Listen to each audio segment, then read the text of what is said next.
Yo, c'est Bart, je vous retrouve aujourd'hui pour une nouvelle vidéo de déballage et de prise en main d'un produit high-tech chinois que j'ai reçu récemment. Il s'agit du Cubot X30. Cubot qui était à l'accalmie quelques temps, et puis là ils se mettent à sortir des modèles comme la flotte, hein, comme de la pluie qui flotte. Donc ils en ont sorti voilà, donc une dizaine, quinzaine de modèles d'un coup. Bien sûr, comme d'habitude, n'hésitez pas à liker la vidéo, la partager sur les réseaux sociaux, me mettre également un pouce bleu si la vidéo vous a plu, abonnez-vous à ma chaîne et je vous mets un lien d'achat en bas dans la description. Pour info, donc je ne sais pas quand est-ce que cette vidéo sortira, étant donné que je suis momentanément suspendu de chez YouTube. Eh oui, le monopole de chez YouTube, forcément. Donc je ne sais pas quand est-ce que je sortirai cette vidéo. Parce que voilà, j'ai eu beaucoup d'avertissements. À force de partager des choses et j'explique des choses aux gens, donc forcément voilà, donc on verra bien.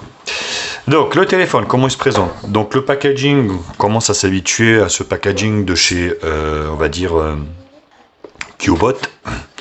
Donc le modèle X30, il existe en fait en 628 ou 8256. Je crois que c'est la version 8256 la moins chère du marché.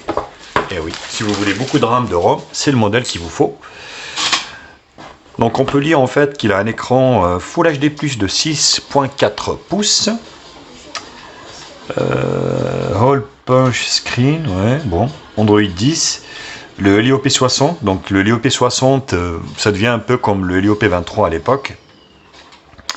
Où voilà, il est mis à toutes les sauces, et puis à tous les modèles. Donc je ne sais pas ce qu'il y a eu, est-ce qu'il y a eu une braderie sur ce processeur.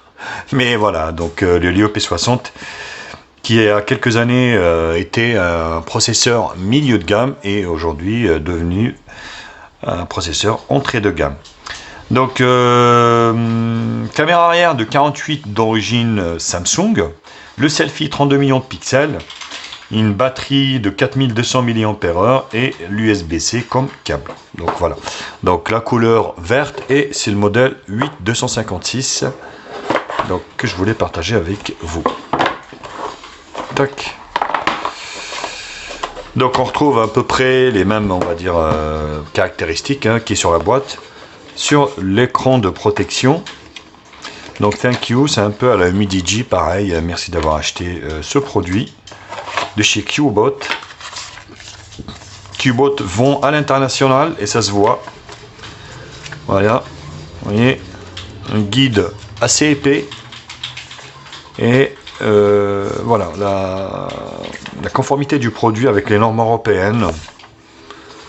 Donc ce qui est plutôt bien. Donc voilà, donc Cubot s'externalise de plus en plus. De toute façon, ils sont déjà présents, on va dire, sur le marché européen, notamment sur Amazon.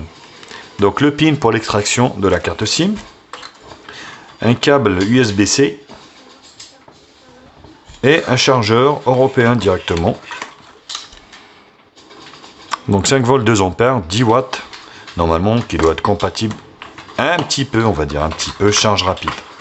Donc ça vous permettra de recharger votre téléphone assez rapidement. Le téléphone, donc une coque pareil, un peu noire, noirâtre. Oh la vache. Coque silicone. Donc le film de protection est déjà mis, ce qui est plutôt une bonne chose. Par contre, le dernier Cubot que j'ai testé, c'est pareil. Ouais, ils sont pas de bonne qualité ces films, c'est fou. Hein. Humidigi met des bons films, ça m'a marqué. Par contre, vous voyez, franchement, ouais, oh là, il tire ce film, il est dégueu. Donc la coque silicone avec le rebord en plus, c'est important derrière. Donc dos en plastique. Donc là on voit en fait, il prend 2 nano SIM, une nano SIM, une micro SD. Voilà.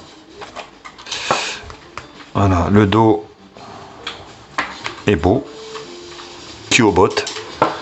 Donc les appareils photo, les 5 appareils photo. donc qui sont donnés 48 millions de pixels d'origine Samsung, le S5 KGM1 isocèle, donc avec une ouverture, alors l'ouverture non, elle n'est pas indiquée. Objectif macro 5 millions de pixels, lentille grand angle 16 millions de pixels et le mode bokeh 2 millions de pixels. Voilà, bon, pourquoi pas, on verra ça lors de tests. Des fois les appareils photo ça veut rien dire. Donc le flash LED en haut, ça a l'air d'être de l'infrarouge, donc contour métallique, c'est du métal, et le dos pour moi c'est du plastique, hein. Il y en a qui disent que c'est du verre. Bon, ceci dit c'est beau, mais voilà, pour moi c'est du plastique. Donc l'USB-C, grille haut-parleur en bas, le lecteur d'empreintes digitales sur la tranche, ici c'est bien, le bouton allumage aussi également, qui est juste à côté, vous voyez.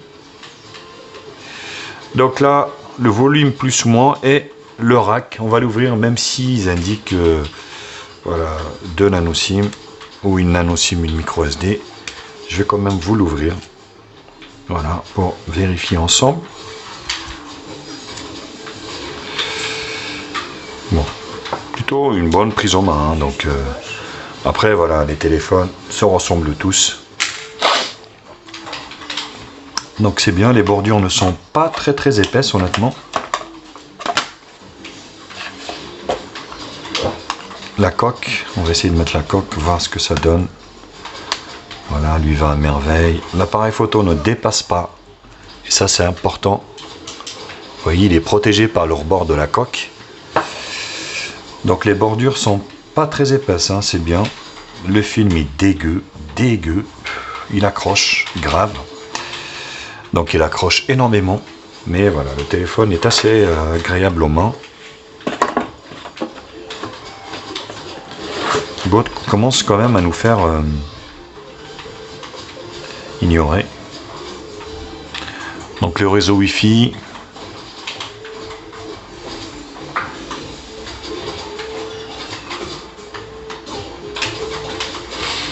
On va essayer de le faire directement, comme ça on verra si on a des mises à jour. Donc comme je vous l'avais expliqué, hein, le Helio P60 est cuisiné à toutes les sauces, toutes les sauces en ce moment. Donc l'écran 6.4 est bien, c'est du LCD IPS, Full HD+, ratio 19:5 neuvième. On voit, hein, donc en haut c'est très fin, le poinçon ici de la caméra, et ici légèrement, une petite bordure, c'est pas grand chose, mais l'écran est bien optimisé, franchement, rien à dire là-dessus. Donc ce téléphone est gris, enfin il existe en 3 couleurs, bleu, gris et vert. Donc ouais, ben, vert bleu quoi. Donc ne pas copier. Maintenant ça devient une habitude quand vous faites l'initialisation de votre téléphone. Pour la première fois, il vous demande lequel des moteurs de recherche vous voulez choisir. Un petit peu comme faisait à l'époque déverrouillage de l'écran. Une autre option, schéma. Oh, il est vraiment, ce film est dégueu. Donc le lecteur d'empreintes digitales qu'on va faire de suite. Voilà, il fonctionne très bien.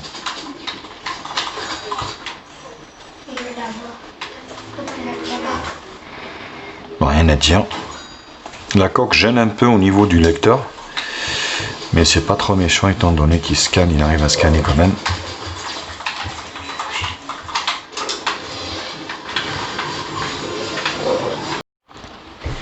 Voilà, l'initialisation de téléphone est terminée. Donc vous voyez, on arrive sur un launcher de chez Google, basique, tout simple. Vous voyez ici avec le volet application, donc à deux touches. Donc un premier slide pour le multitâche et vous remontez tout en haut pour, on va avoir le tiroir d'application avec la radio d'intégrer. Vous avez vraiment que le strict basique minimum. Donc avec voilà, avec vraiment toute la panoplie de chez Google. Donc les mises à jour OTA. On va vérifier de suite. Votre appareil est à jour le 31/7/2020. Donc voilà, il n'y a rien. Bon. Donc voler notifications. Voilà, on est vraiment sur un launcher Google. Réfléchis. Donc c'est vraiment du stock. Hein. Si vous voulez vraiment de l'Android stock, là vous êtes bien servi. Bon, il n'y a rien qui se passe. Impossible. On s'en fout un peu. Donc l'écran est beau, hein. Franchement rien à dire, l'écran est super beau.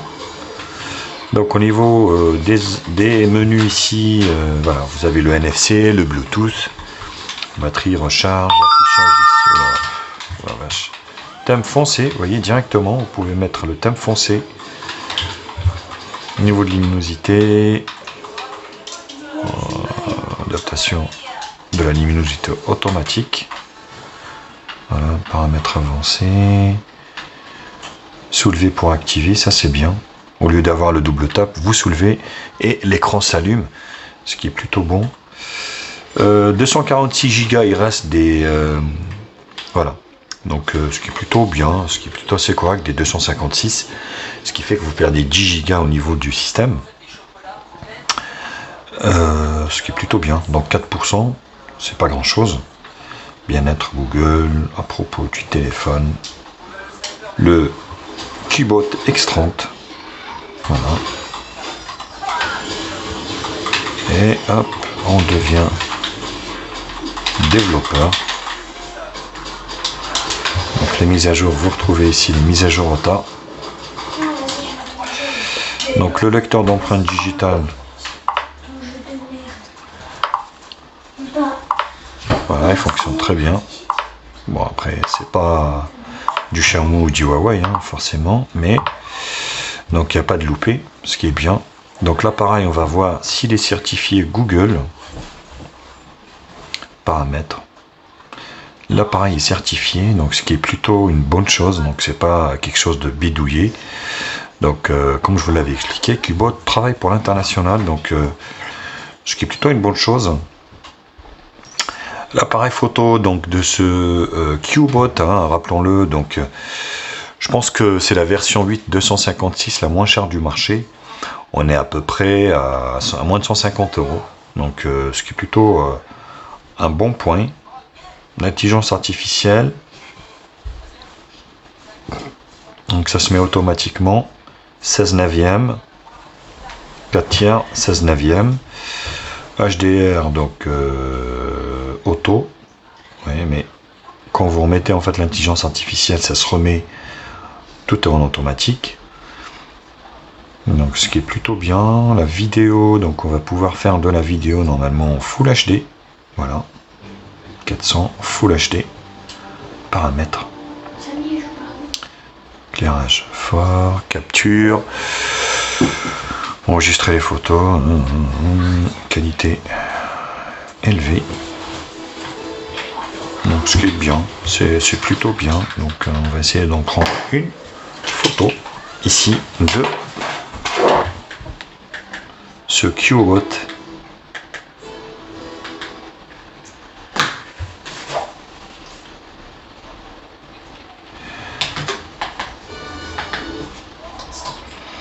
Ah, c'est correct, hein. Franchement c'est correct. Hein. Ils ne sont pas foutus de nous. C'est plutôt, voilà, la prise est rapide. Vous avez un mode beauté, visage, bokeh et nuit. Mais là, vous avez accéléré, GIF, filigrane, vidéo, pro, QR code et macro. Ce qui est plutôt bien. Voilà. Bon. Mais écoutez, donc c'était le déballage et la prise en main un petit peu plus, on va dire, long que d'habitude, hein, pour vous présenter ce Cubot. Bien sûr, comme d'habitude, n'hésitez pas à liker la vidéo, à la partager sur les réseaux sociaux, me mettre également un pouce bleu si cette vidéo vous a plu. Abonnez-vous à ma chaîne et je vous mets un lien d'achat en bas dans la description de ce produit. Sur ce, je vous embrasse et je vous dis à très vite. Tchuss.